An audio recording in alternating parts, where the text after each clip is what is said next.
성 어거스틴의 고백록에 대한 영상 편집입니다. 성 어거스틴은 주후 354년에서 430년의 인물로 기독교 역사상 가장 중요한 교부 중 한 사람입니다. 그의 고백록은 주후 410년경에 저술된 그의 자서전으로서 하나님을 찾아 나서는 한 인간의 삶의 여정을 그리고 있습니다. 그는 자신의 삶의 여정을 통해 죄와 회개, 신앙과 은혜, 그리고 하나님과의 관계로 나아가는 신앙 단계를 잘 보여주고 있습니다. 그래서 어거스틴의 고백록은 오늘날에도 많은 사람들에게 영적인 영감과 위로를 안겨주는 고전적인 작품으로 남아 있습니다. 성 어거스틴의 고백록 목차는 1권에서 13권으로 이루어져 있습니다.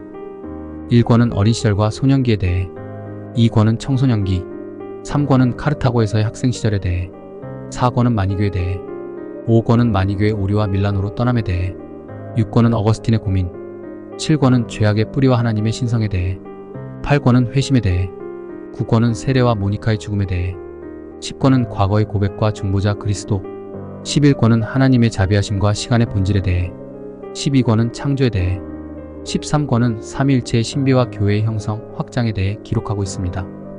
이제 책의 전체 내용을 목차별로 살펴보도록 하겠습니다. 이제 어거스틴의 고백록 1권 어린 시절과 소년기에 대해 살펴보겠습니다. 어거스틴은 기도로 시작하며 자신의 어린 시절을 회상합니다. 그는 기억의 시작 전부터 하나님의 은혜를 잊지 않고 감사하며 이야기를 시작합니다. 어린 시절에 그는 호기심 많고 장난기 넘치는 아이였지만 동시에 거짓말과 남의 것을 훔치기도 하였습니다. 그는 자신의 잘못을 반성하며 인간의 타고난 죄성을 고백합니다. 어거스틴은 부유한 가정에서 태어나 좋은 교육을 받았습니다. 그는 라틴어와 그리스어를 배우고 문학과 철학에 관심을 가졌습니다. 특히 키케로의 호르텐시우스를 읽고 철학에 대한 열정을 키웠습니다. 그는 진리와 지혜를 추구하며 학문에 몰두했지만 동시에 쾌락과 허영에 빠져 살기도 했습니다. 그러면서 서서히 하나님으로부터 멀어져 갔습니다. 어거스틴의 어머니 모니카는 경건한 기독교인이었으며 어거스틴의 신앙에 큰 영향을 미쳤습니다. 그녀는 끊임없이 어거스틴의 회개를 위해 기도했습니다. 그런 어머니의 헌신적인 사랑과 기도에 감화되어 어거스틴은 차츰 하나님께로 나왔음을 고백합니다. 이처럼 1권에서 자신의 어린 시절과 소년기를 회상하며 죄와 회개 그리고 하나님을 향한 열망을 이야기합니다. 하지만 그는 아직 진리를 완전히 깨닫지는 못했습니다. 고백록 2권 청소년기를 함께 살펴보겠습니다. 16세에 접어든 어거스틴은 혼돈의 소용돌이 속으로 빠져듭니다. 호기심과 탐구심으로 가득했던 그는 진정한 지혜를 찾기 위해 고군분투합니다. 그는 학업에 뛰어났지만 동시에 쾌락에 대한 열망도 거스를 수 없었습니다. 그는 거짓말, 속임수, 훔치기 등의 죄를 저지르며 점점 타락의 길로 나갑니다. 특히 친구들과 함께 범죄를 저지르며 죄책감이나 후회함도 없이 살아가는 안타까운 모습을 드러냅니다. 그런 중에도 어머니 모니카의 헌신적인 기도와 사랑은 어거스틴의 삶에 영향을 미칩니다. 그는 자신의 삶에 대한 죄책감과 불안감에 시달리며 진정한 행복에 대해 고민하기 시작합니다. 그는 여러 철학 서적을 읽고 진리를 탐구하며 자신의 삶을 돌아봅니다. 그러다 마니교의 이분법적 세계관에 매료됩니다. 그는 빛과 어둠, 선과 악의 대립을 통해 세상을 이해하려 합니다. 하지만 마니교의 교리에 대한 의문이 커지면서 그는 다시 진리 탐구의 길을 떠납니다. 이처럼 16세의 어거스틴은 죄악과 쾌락에 대한 유혹과 진리 탐구에 대한 열망 사이에서 갈등합니다. 그는 자신의 약함과 어리석음을 고백하며 하나님의 은혜를 간절히 구합니다. 이러한 내적 갈등 속에서 어거스틴은 점차 진정한 삶의 의미를 찾아 나섭니다. 고백록 3권 카르타고에서의 학생 시절 17세에서 19세를 살핍니다. 17세의 어거스틴은 카르타고로 향했습니다. 그는 학문에 대한 열정을 품고 있었지만 동시에 죄악과 허황된 탐구에 빠져들었고 또한 친구들과 함께 술과 유흥에 빠져 시간을 낭비했습니다. 어머니 모니카는 이런 방탕한 아들의 삶을 깊이 근심했습니다. 그는 어머니의 눈물과 간절한 기도에 감동했지만 죄악의 유혹을 단호히 뿌리칠 수가 없었습니다. 그는 마치 빛과 어둠 사이에서 끊임없이 갈등하며 진정한 행복과 지혜를 갈망했습니다. 그는 철학과 종교에 관심을 가지고 다양한 학설을 연구했습니다.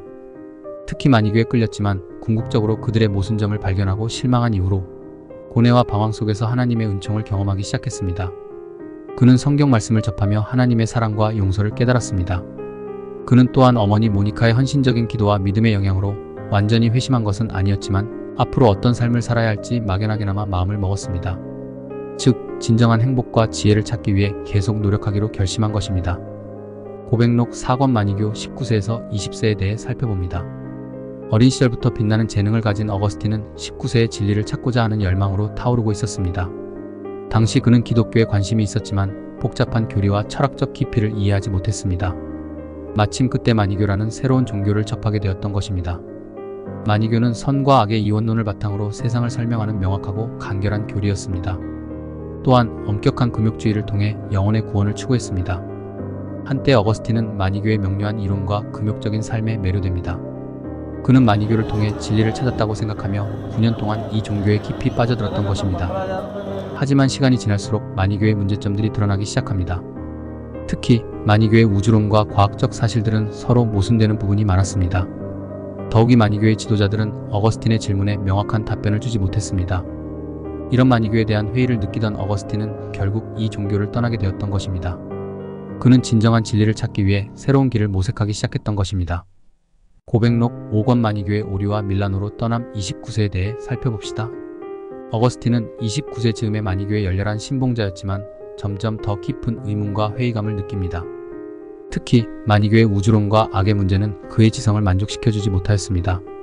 카르타고에서 그는 마니교의 감독 파우스투스를 만나 의문을 해결하려 했지만 파우스투스는 그의 질문에 명확한 답을 제시하지 못했습니다. 실망한 어거스틴은 진리를 찾기 위해 더 넓은 세상을 경험하기로 결심합니다. 384년 어거스틴은 밀라노로 향합니다. 그곳에서 그는 암브로시우스 주교를 만나게 됩니다. 암브로시우스의 지혜와 깊은 신앙은 어거스틴에게 큰 영감을 줍니다. 암브로시우스의 설교를 통해 어거스틴은 기독교의 진리에 점점 더 가까이 다가갑니다. 그 즈음 밀라노에서 어거스틴은 어머니 모니카와 재회합니다. 모니카는 어거스틴이 기독교로 개종하는 것을 간절히 바랐고 끊임없이 기도해 왔습니다. 마침내 386년 어거스틴은 밀라노에서 세례를 받고 기독교로 개종합니다. 그는 자신의 삶을 돌아보며 하나님께 감사하고 앞으로 진정한 삶을 살 것을 다짐합니다. 고백록 6권 어거스틴의 고민에 대해 살펴보도록 합시다. 6권에서 어거스틴은 자신이 진리를 외부에서 찾으려 애썼던 과거를 회상합니다. 마치 어둠 속에서 미끄러운 길을 걷는 것처럼 그는 진정한 빛을 찾지 못하고 헤매고 있었습니다. 어머니 모니카의 기도는 그를 끊임없이 이끌었지만 그는 아직 진리의 근원을 깨닫지 못했었습니다. 어거스틴은 밀라노에서 암브로시우스 감독의 설교를 들으며 성경에 대한 새로운 시각을 얻게 됩니다. 암브로시우스는 어거스틴에게 진정한 지혜는 외부 지식에서가 아니라 하나님과의 관계에서 비롯된다는 것을 가르쳐줍니다. 이전까지 어거스틴은 외부의 명예나 쾌락에서 행복을 찾으려 했는데 이제 내면의 평화와 영적 만족이 진정한 행복의 본질인 것을 깨닫게 됩니다. 그는 하나님과의 관계를 통해 진정한 행복을 추구하기 시작합니다. 고백록 7권 죄악의 뿌리 하나님의 신성에 대하여 살펴봅시다. 31세의 어거스틴은 끊임없는 질문으로 고뇌합니다. 그는 죄의 근원, 악의 기원, 그리고 하나님의 본질에 대한 답을 찾고 있었습니다. 어머니 모니카의 기도와 친구들의 도움으로 그는 기독교 신앙에 점점 더 가까이 다가가지만 여전히 의심과 혼란이 그의 마음속에 남아 있었습니다. 그는 자유의지와 죄악의 문제에 대해 고민합니다. 그는 인간이 자유의지를 가지고 있음을 인정하지만 동시에 인간은 죄악에 굴복하기 쉽다는 것을 알고 있었습니다. 그는 죄악의 근원이 무엇인지 그리고 인간이 어떻게 죄악에서 벗어날 수 있는지도 궁금해합니다. 그리고 어거스틴은 악의 기원에 대해서도 고민합니다. 그는 악이 하나님으로부터 온 것이 아니라 인간의 자유의지에서 비롯된 것이라고 생각합니다. 그는 인간이 악을 선택할 수 있는 자유의지를 가지고 있지만 그 자유의지를 악한 방향으로 사용하면 죄악을 짓게 된다는 것을 깨닫습니다. 어거스틴은 하나님의 본질에 대해서도 깊이 생각합니다. 그는 하나님이 영원하고 불변하며 모든 선의 근원이라고 믿습니다. 그는 또한 하나님이 인간을 사랑하고 인간을 구원하기 위해 그의 아들 예수 그리스도를 세상에 보내셨다고 믿습니다. 그럼에도 불구하고 어거스틴은 아직 완전하게 기독교 신앙에 대해 이해할 수 없었습니다. 그는 계속해서 끊임없이 질문하고 탐구하며 하나님에 대한 깊은 이해를 얻기 위해 노력합니다. 고백록 8권 회심 32세에 대해 살펴봅시다. 어거스틴은 어머니 모니카의 끊임없는 기도와 사랑 속에서 성장했습니다. 그는 진리를 갈망하며 철학과 종교를 탐구했지만 깊은 내면의 갈등과 죄의식에 사로잡혀 있었습니다. 특히 8권에서는 그의 격렬한 내적 갈등과 극적인 회심의 순간을 생생하게 그려냅니다. 어거스틴은 자신의 내면에 두 개의 의지가 존재한다고 묘사합니다. 하나는 죄악과 쾌락을 추구하는 어두운 의지, 다른 하나는 선한 삶과 진리를 향한 빛나는 의지입니다. 그는 이 두 의지 사이에서 끊임없이 갈등하며 고통받습니다. 그런 중에 어머니 모니카는 어거스틴의 회심을 위해 끊임없이 기도하고 눈물을 흘렸습니다. 그녀는 어거스틴에게 헌신적인 사랑을 베풀며 그의 영혼 구원을 위해 헌신했습니다. 어머니의 사랑과 믿음은 어거스틴의 회심에 결정적인 역할을 했습니다. 그 즈음 어거스틴은 밀라노에서 친구 폰티시아누스와 함께 있었습니다. 그때 어린아이의 아름다운 목소리가 들려왔고 그 목소리는 톨레, 레게, 아페릴이라는 라틴어 구절을 반복했습니다. 이는 읽어라, 받아들여라, 열어라라는 뜻으로 해석될 수 있습니다. 그는 이것을 하나님의 음성으로 받아들이고 성경을 펴서 읽기 시작했습니다. 마침 그가 폈던 구절이 로마서 13장 13절로 낮에와 같이 단정히 행하고 방탕하거나 술 취하지 말며 음란하거나 호색하지 말며 다투거나 시기하지 말고 라는 부분이었습니다. 그때 그는 자신의 죄악된 삶을 반성하고 진정한 회개를 경험했습니다. 이렇게 어거스틴은 회심 후 새로운 삶을 시작했습니다.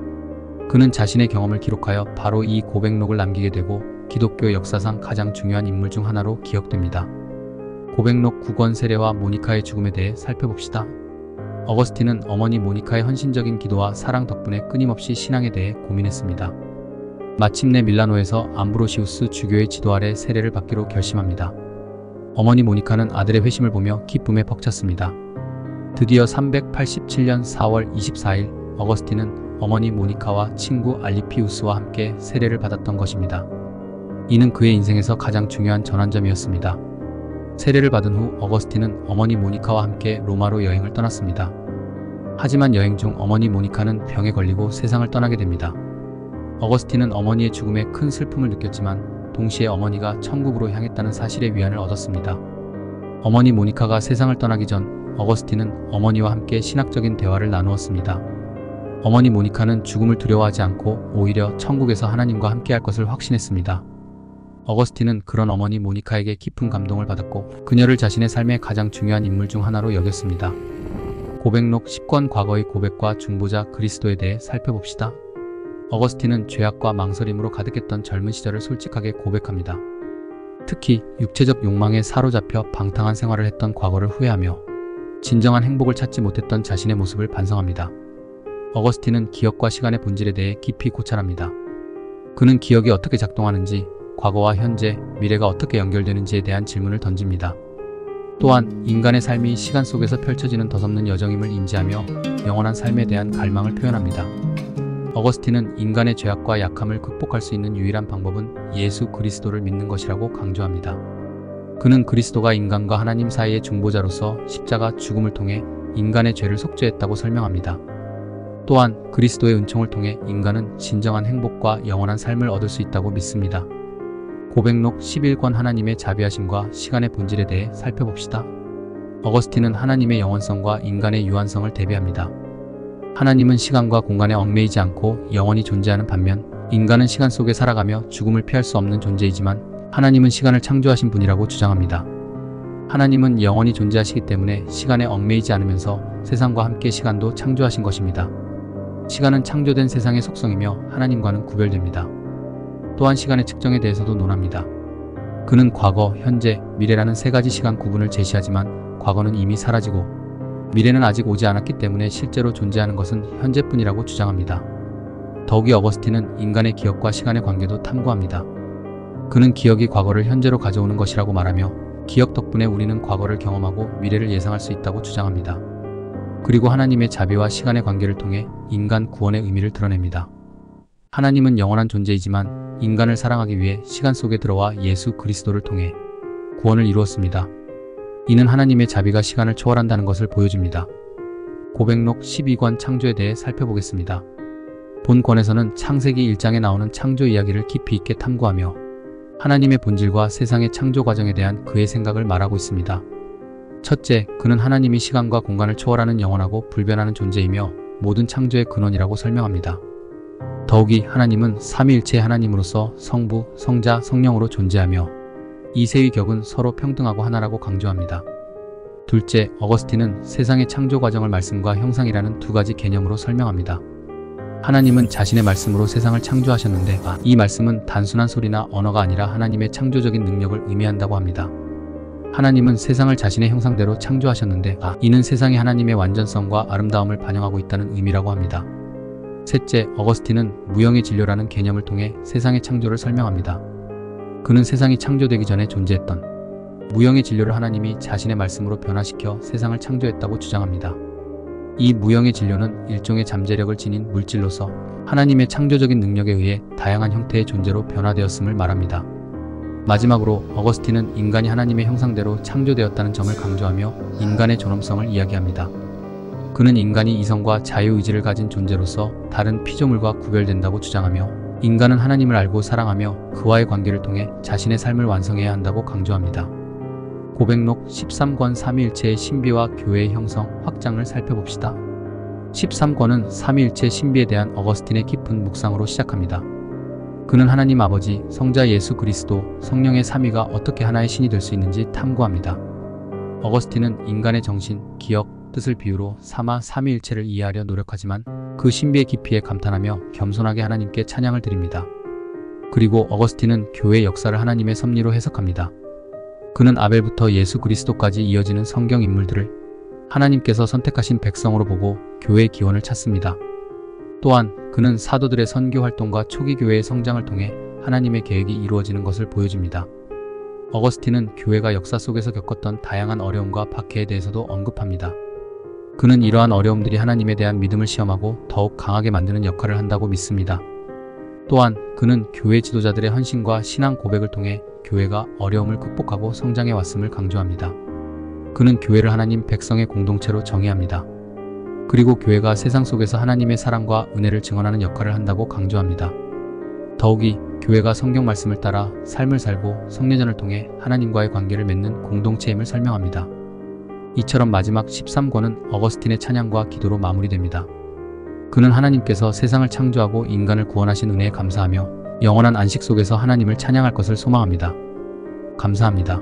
본 영상이 여러분들에게 영적 성숙의 발판이 되길 바라며 구독과 좋아요를 눌러주시면 감사하겠습니다.